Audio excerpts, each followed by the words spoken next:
mga ka-Stokwa, friends, nandito ako ngayon sa La Trinidad, Benguet, no? Going Baguio. Di na sana ako magbibideo dito kasi city naman, pero dito na kasi matatapos ang yugto ng ating pag-Stokwa, although malayo pang Manila. So hindi na ako magbablog sa Lowland, didiretsuhin ko na to Manila. Dapat magstay pa ako dito sa Baguio, pero naisip ko parang wala namang kakaiba dito. Ganun pa rin naman ang Baguio. So for the meantime, bago natin tapusin yung ating serye ng pag-i-Stokwa, babanggitin ko na rin si Direk Gino. Si Direk Gino, pasensya ka na, nagamit ko na yung mga katagang Stokwa. Wala kasi yung maisip na iba eh. So pasensya na, at iingat ka lagi sa yung pagra-ride. Sana ay marami ka pa rin influensyahan. Wala po akong masasabi. At sa ngayon ay gutom na ako, since from Sagada hindi pa ako kumakain. Meaning wala pang dito ako nagpa-carwash dati yung namin biyahe, dito ako nagpa-carwash dahil itong motor ay puno ng dumi. So ngayon ay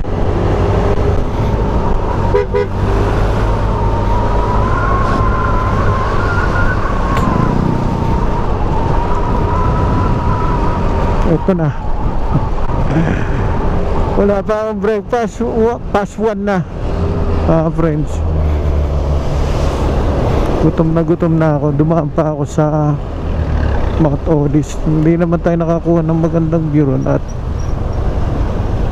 maulap. So parang nagbabadya ng ulan, ay hinunahan ko na ang layas.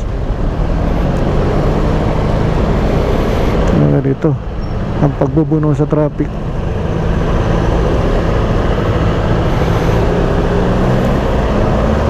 Tignan niyo yung mga bahay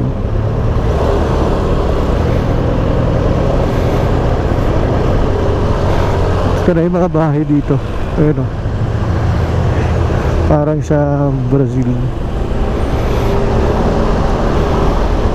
Hi, good na.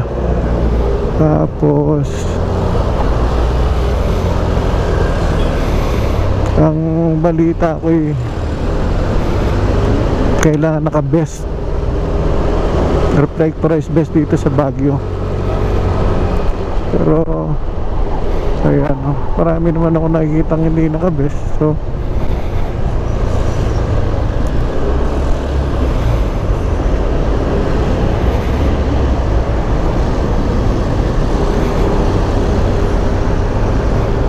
hindi na ako dadaan dyan. Gagabihin ako nito Hindi pa sana ako uwi pero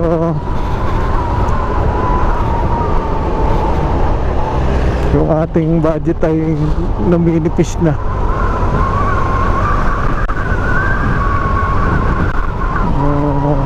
Kailangan na natin mag-proceed.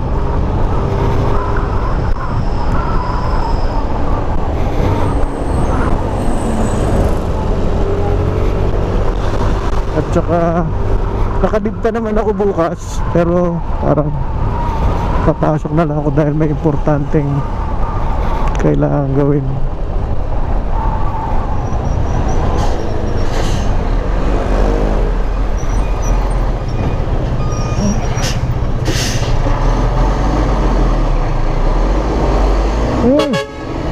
Walang yan. Ang tupip. So ngayon,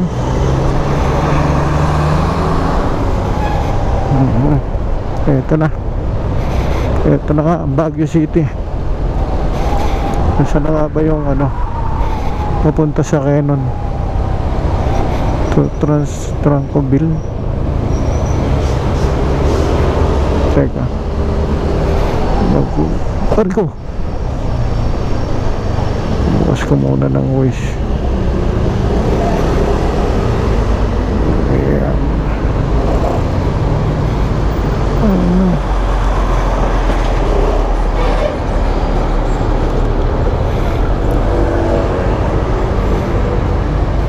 Tignan muna. Nakatras yung motor. Kunin ko lang yung aking cellphone.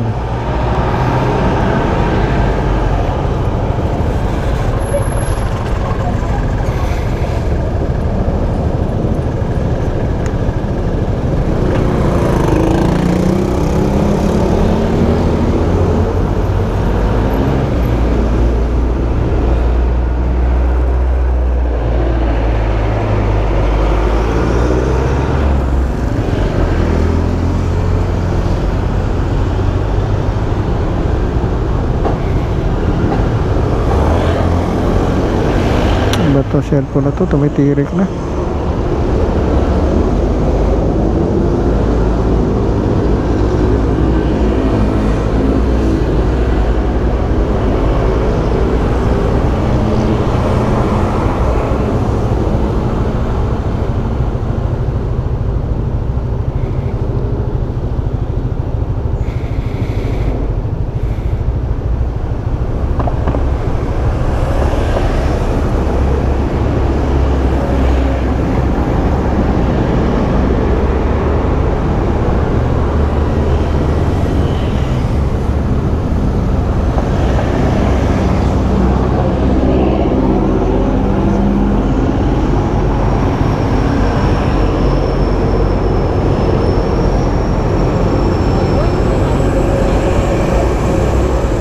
So ayun, diretso ako.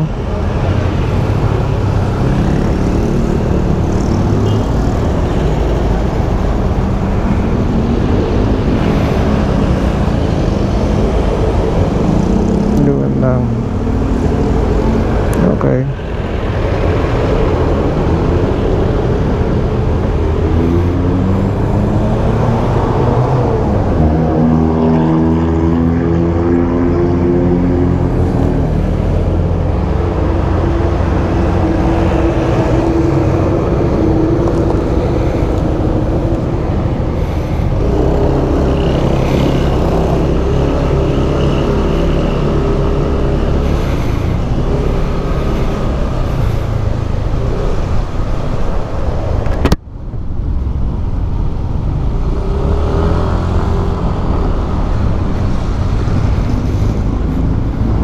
Kaya sa Session Road eh.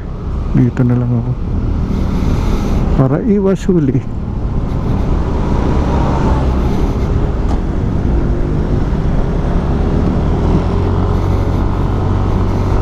Guys, hindi na tayo dadaan sa sentro dahil mahuli pa ako doon.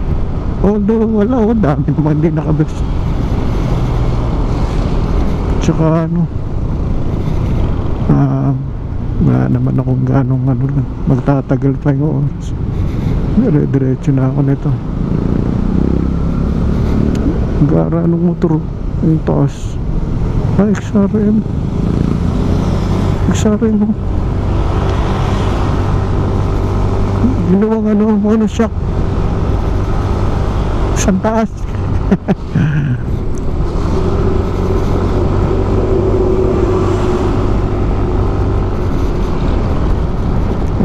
Sulaiman. Tanda ko, where do I begin? Ako'y gutom na, gutom na.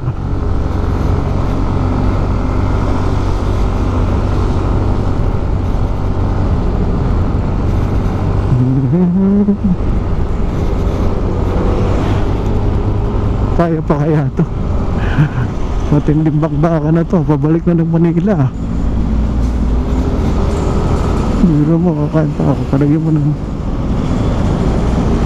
3 o kaya 2 3 3, 4, 5, 6, 7 alas 8. Balik, tsatsaga-tsagayin ko na.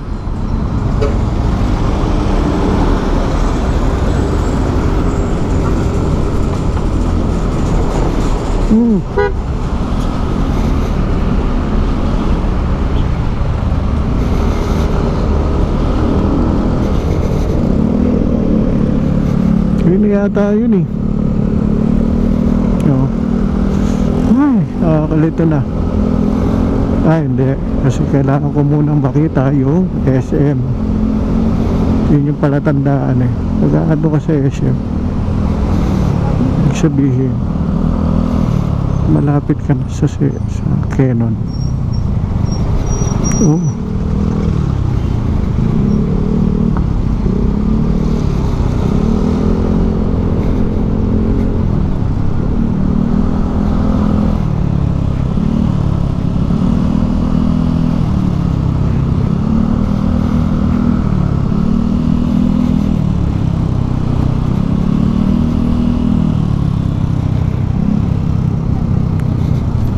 So ayan,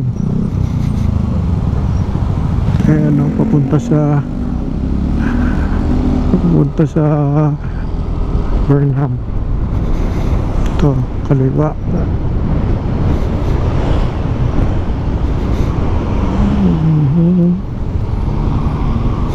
Meron kaming nag-stayan dati dito.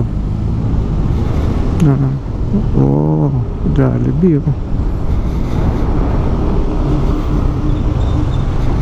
Yun.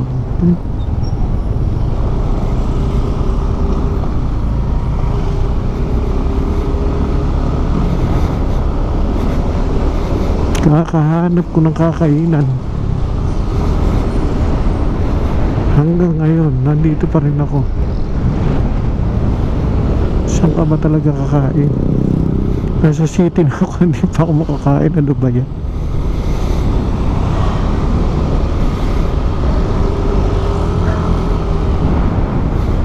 Baguio Palace Hotel.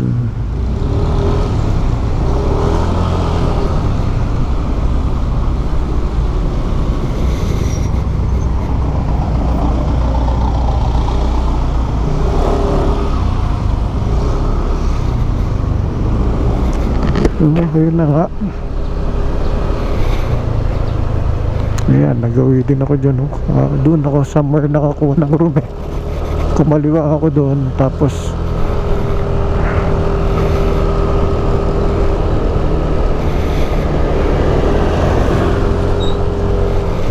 so ito na nga yan. So mga ka-Stokwa friends, malapit ang matapos ang yugto ng ating serye. Dito ko na siya puputulin o tatapusin sa Baguio City. Masyado nang mahaba ang ating inikot. So may ilang oras pa ako pauwi ng Manila. Sa mga kaibigan natin dyan na makakahagip nitong ating post, pagtyagaan nyo na at ay hindi pa ganun ka eksperto. Salamat na lang sa inyong panonood. Kung gusto nyo ay i-like nyo rin at mag-subscribe para naman medyo ganahan ako sa paggawa ng video.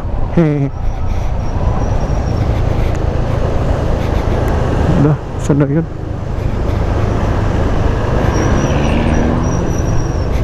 Teka, doon tayo sa taas. Naligaw pa ako.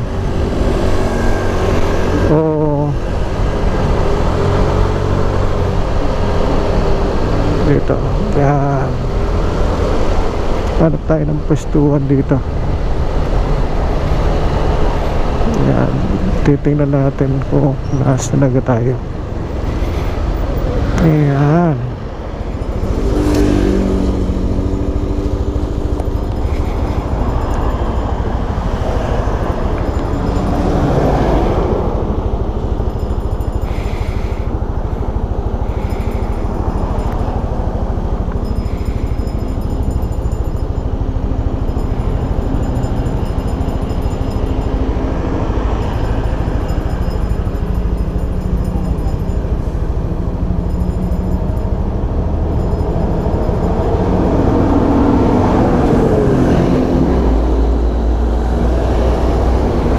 Mali.